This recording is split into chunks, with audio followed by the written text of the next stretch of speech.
Dangerous goods, such as these, packed in limited quantities, evident by the limited quantities mark, are exempt from many, but not all, ADR provisions. For example, drivers do not require an ADR licence to transport goods packed as limited quantities.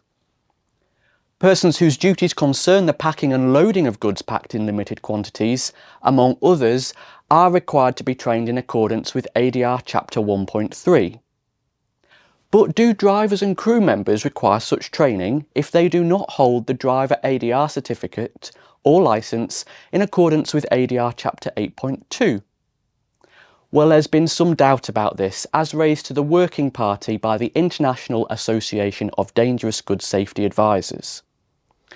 And this is due to the way in which the footnotes under the first section in Chapter 1.3 direct you to Chapter 8.2 for drivers and crew members.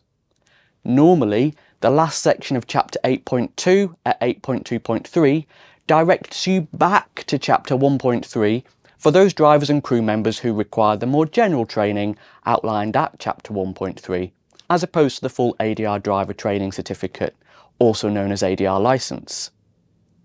However, Section 8.2.3 is currently exempted by the limited quantities provisions in the first section of Chapter 3.4, thus breaking the link between the two chapters that is meant to tie the training requirements together. So you can see why people may have been confused. Well, confused no more need they be. 8.2.3 is now added to the list of provisions in the Limited Quantities chapter at 3.4.1 which apply.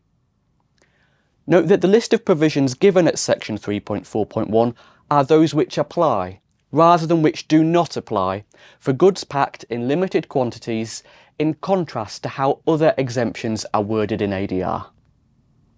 This means that all persons, including drivers and crew members involved in the carriage of dangerous goods, packed in limited quantities, must receive appropriate training in accordance with ADR Chapter 1.3 if they do not hold an ADR licence.